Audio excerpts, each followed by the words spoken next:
Anarcho-Syndicalism, Racism and Struggle.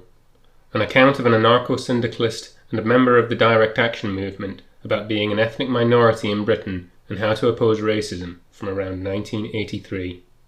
I was born in this country, but my parents were born in a country that was still under the British colonial rule, a country that was still part of the Empire. Like thousands of other people, my parents came to this country to work. They were encouraged to do so. For the last 24 years, they have put up with poor working conditions, low wages, racism, and a profound and deep sense of alienation.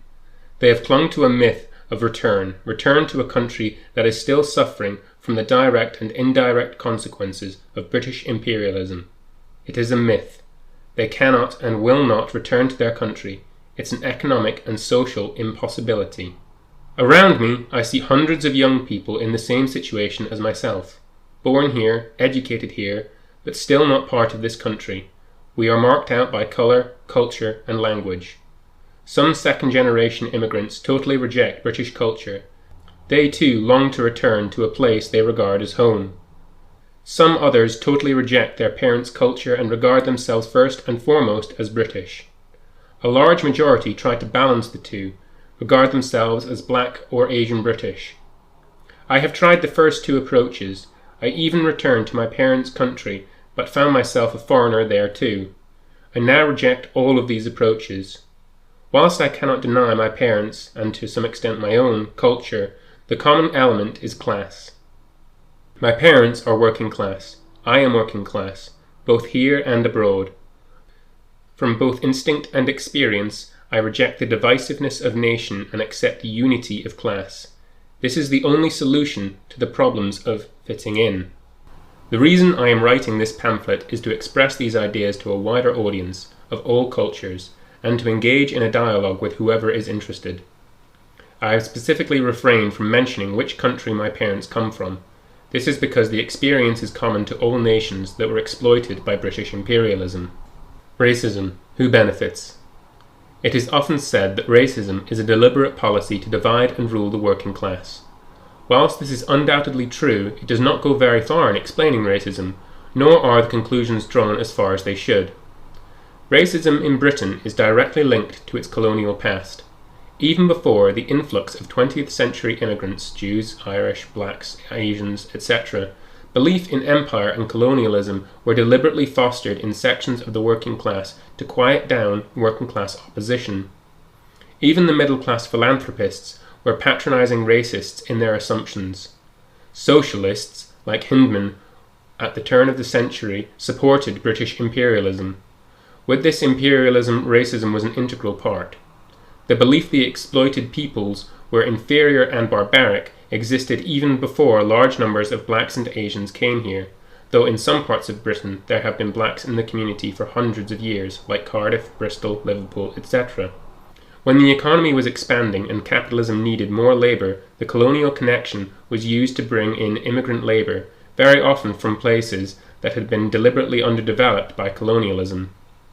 After a time when the economy was ending its expansion and some far-sighted politicians saw future contraction and employment, then racism was used in an overt way. Let's be straight about this. Enoch Powell did not create racism or racial tension. It had been part of British society for hundreds of years. He merely brought it out of the gutter and into the open. As can be seen, for hundreds of years racism and colonialism were tactics used by the state to gain the support of the British working class. So the idea that racism is a divide and rule tactic of the capitalist bosses is true, but the honest conclusion is not that simply the bosses benefit, it's more than that. The entire state benefits. The bosses, government, police, media all win. The government wins. Both Labour and Tory governments used and will use racism. The police not only create racism and are racist, they need racism. They will use racism to get new and more powers. They need racial conflict to get more power and also to practice strategy and tactics for future mass disturbances. Ireland is the obvious example of who benefits from intercommunal conflict. The race relations industry, that mass of patronising academics, middle-class social workers, and self-styled leaders and experts, have got a stake in continuing racial conflict. The only people who don't benefit are the immigrant communities and the white working class. Whilst we are at each other's throats, everyone else, police, bosses, government, media, and academics, are making a profit. To be anti-racist, it is not only necessary to be against racism and scum like the Nazis, I'll get around to them later, it is also necessary to be against the state, whatever colour flag the government waves, against the bosses, and finally against the patronising and racist race relations industry.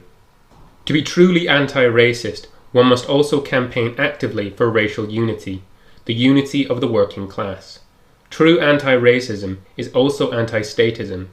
If the state is smashed, the whole racist structure is smashed, and without state protection, how long will the Nazis last? Culture. Culture is more than just songs and dances. Culture is more a way of thinking and acting. It's a way of expressing a common solidarity. Within my own immigrant community, great emphasis is laid on culture and language, in common with many communities. In an alien society, the preservation of a cultural heritage is seen as of vital importance, especially with the chance that young people might grow up totally divorced from the motherland. Too often, this takes the form of superficial learning of folk dances, music and song. Also, we have this strange idea of a national culture divorced from the realities of class. There is no such thing as a pure national culture. A culture is formed in actual experience, in the hard struggle of daily existence, in the struggle against both native and foreign bosses. Our community leaders ignore this fact. For second-generation immigrants like myself, it's too much to take. I have nothing in common with the boss, even if he speaks the same language. We have to examine this culture critically, take what is good and reject what is bad from both British and native cultures. Accept what is combative, what is liberatory, what is unifying. Learn from our parents' and working-class history, but reject what is passive, what is sexist, what is stultifying and reactionary. I use my language not to sing songs to the new bosses or to God, but to express solidarity with my comrades in struggle both here and abroad. In British working-class culture, similarly, there is much that is both good and bad. The history of struggle and solidarity among union militants is of immense value and similar to what exists in our own communities. We can learn from it, study its history, just as the white working class must do with our own culture. Much more difficult to do is to be critical of our own communities. Each community has its own so-called leaders and elders who exploit their position for their own ends, often allied to the Labour or Communist Party. They presume to speak for all of us. They have an interest in keeping us passive, separate and under control, their control.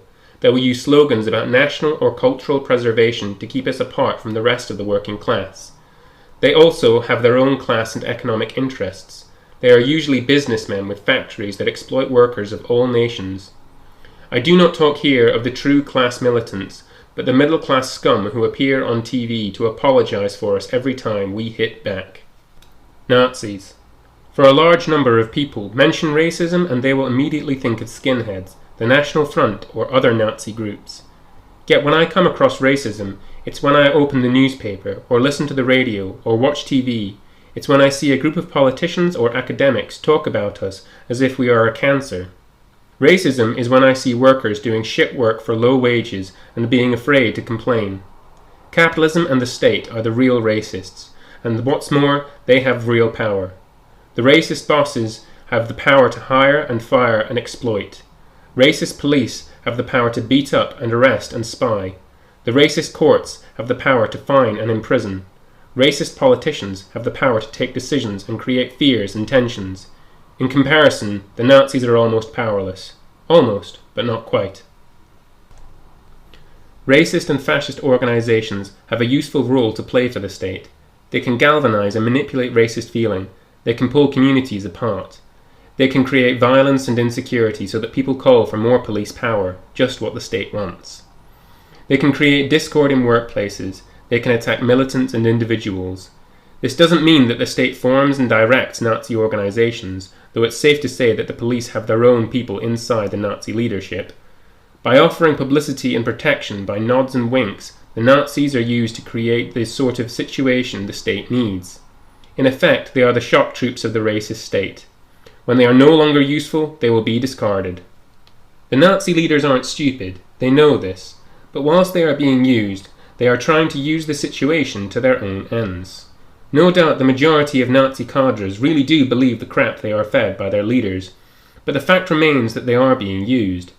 For example, the National Front leaders know that so long as they are seen as simply a collection of racist thugs, they will only be of limited use to the state and will not be able to maneuver into power. Hence, whilst keeping the racism as the main recruiting point and major plank of activity, they are quietly moving into other fields such as trade unionism, animal rights, ecology, right to work, etc. Anti-racists should be aware of this new trend. So while the state is our real enemy and the protector and elder brother of the Nazis, the various fascists do represent an everyday danger for us. They are constantly making racist attacks, spreading their filth on the streets, and so need to be dealt with. Self-defense is vital for communities under attack, and we should not be afraid of violence. They only attack because they can get away with it. Monitoring their activity is also useful. We must know who they are, where they live, and what they do. In workplaces, only total unity and organisation will be able to ruin their plans for keeping us apart. Beyond the equality principle. The demand for equal rights from some sections of the community, with the support of liberals and reformers everywhere, will not make that much difference to us at all. As long as the state exists, then equal rights will be equal rights for wage slavery, equal rights of exploitation, equal rights of the dole, equal rights to alienation and oppression. The only equal right that I want is an equal right to take part in the mass working class struggles to overthrow the state and capitalism, and I won't get that right by asking nicely or staying silent. Of course, we mustn't stop struggling for equal wages, improvements in conditions, and for the ending of racist practices. Indeed, using direct action as our means through wildcat strikes, go-slows, sabotage, etc., the struggle for these reforms will not only produce results, it will increase our power, confidence, and morale. But the principle of equality is not the be-all and end-all of our struggle as workers. Beyond the equality of today, beyond the equality in wage slavery and unemployment, beyond this lies the real equality, which will come about when capitalism and the state are smashed. For a large number of black trade unionists and militants, the main focus is on getting more of our people into positions of management and control. And once we have black managers, what happens? We can be ordered about in our own language as well as English. What difference if the boss is black, white, or brown? A boss is a boss and out to control us. Rather than fight for more managers, it is better to fight for the abolition of managers once and for all. Remember, a boss will gladly appoint black managers to divide us so that he can't be accused of racism and so he can spy on us. We want no bosses, black or white. Direct action and unity. All through this pamphlet, it has been constantly stressed that unity between workers of all races is totally vital. But how does that unity come about? By standing side by side and shouting black and white unite and fight? Certainly that won't do any harm, but saying let's love each other doesn't mean we will, and doesn't mean that hundreds of years of racism can be wiped out. The only way that unity, class unity, can be achieved is by constant day-to-day struggle on all fronts. Only by the swapping of ideas and tactics in the everyday struggle at home, in the street, and at work. If we all waited, black and white, for the politicians from the SWP to the SDP to unite us, then we might as well give up now. Internationalism will replace nationalism when we all know that we have more in common with each other than with the bosses. In the streets, in the momentous street battles of April and July 1981, we had black, brown, and white fighting side by side against the common enemy, the police. It's that sort of common action that solidifies bonds between us all. In the struggle against the Nazis, we have all races united against the racists. It's that fragile unity of the moment that we have to build upon. We have to extend that unity, make it permanent. It will be put to the test again and again, and every time it survives, it will be stronger and stronger. On the picket lines, militants of all races multiply in struggle. We can win. At home, on the housing estates, in tenants' associations, we must overcome the tensions. In cases of racist attacks, supportive neighbours help to end the isolation, help to hit back against the racists. In the struggle for better housing, against bad conditions, we are united. Remember that damp walls and TB recognise no differences in colour, nor do greedy landlords or homelessness. Work, where there is any that is perhaps the place with the most potential for unity. Day in, day out, people of all races work together. Together they face the same bosses, though sometimes differing degrees of exploitation. Unfortunately, the unions have been totally pathetic about the struggle of black workers in this country. Often union officials are either apathetic or racist or both. The history of unions and racism is a sorry one. The divide and rule tactics of the bosses are allowed to succeed. But if you take a closer look at the unions involved, they aren't exactly enthusiastic about the struggle of white workers either. This doesn't excuse their racism. From being the fighting organizations of the workers, they have often degenerated into centralized and monolithic blocks run by well-paid officials, divorced from everyday reality and useless when it comes to doing anything active. The only people who are to blame are the workers themselves, who have let things degenerate to such an extent. It is up to the working class of all races to take back the unions, to get rid of the bureaucrats, to root out the racist scum, to turn the unions back into fighting units for a new society. The workplace is the basic unit of production, of organization.